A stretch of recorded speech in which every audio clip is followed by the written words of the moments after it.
गुरु प्यारी साध संगत जी, वाहिगुरू जी का खालसा, वाहिगुरू जी की फतेह। सब तो पहला तो समूह संगत नूं किसान मोर्चे की जित दे उत्ते बहुत बहुत बधाई होवे, क्योंकि आपां चाहे दूर बैठे सां पर फिर भी मैनूं लगदा शुरू तो लैके आपां आत्मिक तौर पर दिल्ली के बार्डर ते बैठे सी सारे जने। सो ये गुरु साहब ने कृपा की है और जिहड़ी सरकार आ उहनूं गोडे टिका के, क्योंकि ये जिहड़ा फैसला जिस तरह उन्होंने सोचा सी जो लिया कि कोविड चल रहा है तो चुपचाप अंदर की कारपेट ये फैसला लैके बिल लिया के तो शायद इदां ही चल जाएगा, पर वो भुल गए सी कि तुहाडा जिहड़ा इहदे करके पेचा किहड़े लोकां नूं पै गया। सो गुरु साहब ने जो सानू पिछले 5 सदियां तो जो सबक दिते सी वो साडे मस्तक दे विच फिर तो जागे और असी पूरी दुनिया नूं ये दिखा दिता कि असी तेग नाल ते देग नाल दोनों नाल लड़ सकते हैं। और किसी भी तरह की हुकूमत, चाहे वो पुराने समियां वाली सी जदों सिर्फ तो सिर्फ तेग का जोर चलता सी, असी उदों भी लड़ सके। तो अज बदले हालात आ, ये सबर, ये शांतमई, ये हर तरह के जोड़े मॉडर्न रंग ने लड़ाई दे, युद्ध दे, वो अपनाने पैंदे आ। तो वो भी मेरे ख्याल दे विच सानू गुरु साहब गाहे बखाए पुराने समय दे विच भी जो तेग का समा सी उदों भी उन्होंने रस्ते सानू दिखाए। बड़ी कमाल की गल है, क्योंकि शायद उन्होंने दूर दृष्टि सी कि कदे ये रस्तियां नाल भी लड़ाई लड़नी पैनी है, क्योंकि नहीं तो उदों भी सिर्फ तो सिर्फ युद्ध वाला ही रस्ता अपना सकते सी। गुरु साहब समर्थ सी और पर फिर भी उन्होंने सानू विच वो सारे रस्ते दिखाते गए, जिद्दां एक कहानी साडे सामने लियाउणी सी। क्योंकि जदों हुण ये मोर्चा चलिया तो कदे कदे अकल हैरान हो जाती है कि इन्ना कुछ होने के बावजूद किवें सारा कुछ चली गया, क्योंकि सारा मीडिया तुहाडे खिलाफ होवे और किते भी तुहाडी गल ना बनती होवे जे तुसीं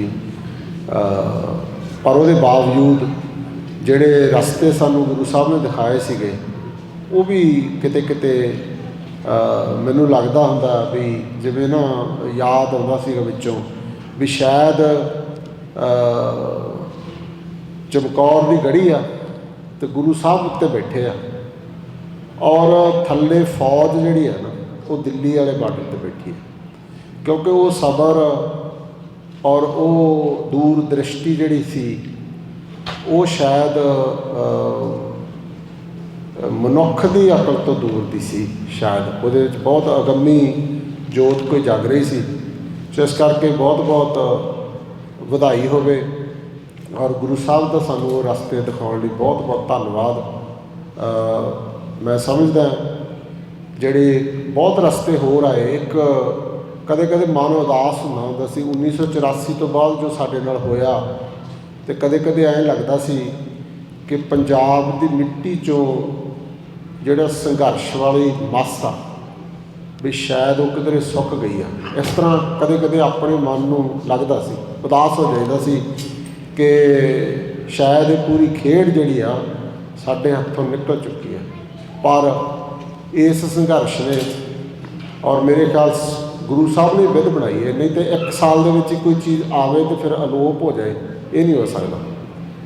पर यह शायद गुरु साहब ने एक कौतक रचाया पंजाब की मिट्टी च, उहदियां जड़ां च जिहड़ा सुक्या पिया सी संघर्ष, आई थिंक वो हरा किया गुरु साहब ने, ताकि जिहड़े आउंदे जिहड़े हाकम ने, क्योंकि ये इतिहास जिहड़ा ना बड़ा डिफरेंट तरीके नाल बनया, सानू ये किसी ने नहीं दसना, किसी किताब च पढ़न की लोड़ नहीं पैनी, ये साडी अखां सामने और ये इन्ना वधिया तरीके नाल डॉक्यूमेंट हो चुकिया कि आउंदियां नस्लां नूं, क्योंकि जिहड़ा इदों पिछला सी ना उहदे च बहुत सारी मिलावट, उहदे च बहुत सारी मिलावट, उहदे च बहुत कुछ लोगों ने अपने तरीके दे नाल भर दिता होगा।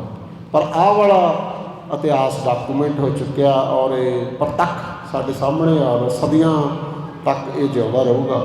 ਅਤੇ ਮੇਰੇ ਖਿਆਲ 'ਚ ਗੁਰੂ ਸਾਹਿਬ ਦਾ ਇਹ ਵੀ ਇੱਕ ਕੌਤਕ ਸੀਗਾ ਕਿ ਜਿਹੜੀਆਂ ਆਉਂਦੀਆਂ ਨਸਲਾਂ 'ਚ ਕਦੇ ਕਦੇ ਸਾਡੇ ਵਿੱਚ ਵੀ ਪੜ੍ਹਾਈ ਲਿਖਾਈ ਨੇ ਸ਼ਾਇਦ ਸਾਡੇ ਵਿੱਚ ਵੀ ਇਹ ਜਿਹੜਾ ਨਾ ਕਿੰਤੂ ਪਰੰਤੂ ਕਰਨ ਵਾਲਾ ਅੰਸ਼ ਪੈਦਾ ਕੀਤਾ ਹੋਇਆ ਸੀ ਵੀ ਇਹ ਕਿੱਦਾਂ ਹੋ ਸਕਦਾ, ਕੋਈ ਸੀਸ ਤਲੀ 'ਤੇ ਕਿਵੇਂ ਰੱਖ ਸਕਦਾ।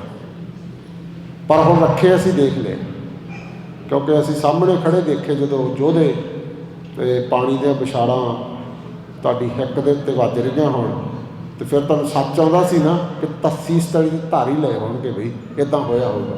ਸੋ ਇਹ ਗੁਰੂ ਸਾਹਿਬ ਦਾ ਕੌਤਕ ਦੇ ਤੌਰ 'ਤੇ ਮੈਂ ਇਹਨੂੰ ਮੰਨਦਾ ਅਤੇ ਉਸੇ ਤਰੀਕੇ ਦੇ ਨਾਲ ਲਈਏ। ਔਰ ਬੜਾ ਇਹ ਪਿਛਲੇ 1 ਸਾਲ ਦਾ ਸਮਾਂ ਮੇਰੇ ਖਿਆਲ 'ਚ ਸਾਨੂੰ ਸਾਰਿਆਂ ਨੂੰ ਜਗਾ ਗਿਆ ਅਤੇ ਜਿਹੜੀ ਸਭ ਤੋਂ ਵੱਡੀ ਗੱਲ ਆ ਉਹ ਪੰਜਾਬ ਦੀ ਧਰਤੀ ਦੇ ਉੱਤੇ ਇੱਕ ਸੰਘਰਸ਼ ਦੀ ਨਵੀਂ ਜੋਤ ਜਗਾ ਗਿਆ, ਨਵੇਂ ਰਸਤੇ ਦਿਖਾ ਗਿਆ। ਸੋ ਸਾਰਿਆਂ ਨੂੰ ਬਹੁਤ ਬਹੁਤ ਵਧਾਈ ਹੋਵੇ। ਪਰਮਾਤਮਾ ਕਰੇ ਕਿ ਇੱਦਾਂ ਹੀ ਆਪਾਂ ਸਾਰੇ ਇਕੱਠੇ ਹੋ ਕੇ ਲੜਦੇ ਰਹੀਏ, ਕਿਉਂਕਿ ਜਿਹੜਾ ਪ੍ਰੈਸ਼ਰ ਸਰਕਾਰ 'ਤੇ ਬਣਿਆ ਨਾ ਉਹ ਬਾਹਰ ਜਿਹੜਾ ਕੁਛ ਹੋਇਆ ਉਹਦਾ ਵੀ ਬਣਿਆ। ਜਿਹੜਾ ਉਹ ਦਿੱਲੀ ਹੋ ਰਿਹਾ ਸੀਗਾ ਉਹਦਾ ਵੀ ਸੀਗਾ, ਪਰ ਉਹ ਤਾਂ ਇੱਕ ਪੋਕਟ ਦੇ ਵਿੱਚ ਹੋ ਰਿਹਾ ਸੀ ਸੰਘਰਸ਼। ਪਰ ਉਹਨਾਂ ਨੂੰ ਇਹ ਨਹੀਂ ਸੀ ਪਤਾ ਵੀ ਦੁਨੀਆ ਦੇ ਤਕਰੀਬਨ 150-200 ਕੰਟਰੀ ਦੇ ਵਿੱਚ ਇਹ ਸੰਘਰਸ਼ ਨਾਲ ਨਾਲ ਚੱਲ ਰਿਹਾ ਔਰ ਉਹਦਾ ਅਸਰ ਵੀ ਬਹੁਤ ਜ਼ਿਆਦਾ ਹੋ ਰਿਹਾ। ਇਸ ਕਰਕੇ ਸਰਕਾਰ ਦੇ ਉੱਤੇ ਉਹਦਾ ਵੀ ਅਸਰ ਹੋਇਆ, ਉਹਦਾ ਵੀ ਦਬਾਅ ਬਣਿਆ। ਸੋ ਇਸ ਕਰਕੇ ਤੁਹਾਨੂੰ ਸਾਰਿਆਂ ਨੂੰ ਸ਼ਾਬਾਸ਼, ਜਿਹੜੇ ਜਿਹੜੇ ਤਰੋ ਮਨੋ ਤੁਹਾਨੂੰ ਜਿਸ ਵੀ ਤਰੀਕੇ ਨਾਲ ਆਪਾਂ ਯੋਗਦਾਨ ਪਾਇਆ। ਸੋ ਬਹੁਤ ਬਹੁਤ ਧੰਨਵਾਦ। ਗੁਰੂ ਸਾਹਿਬ ਦਾ ਵੀ ਧੰਨਵਾਦ। ਵਾਹਿਗੁਰੂ ਜੀ ਕਾ ਖਾਲਸਾ, ਵਾਹਿਗੁਰੂ ਜੀ ਕੀ ਫਤਿਹ।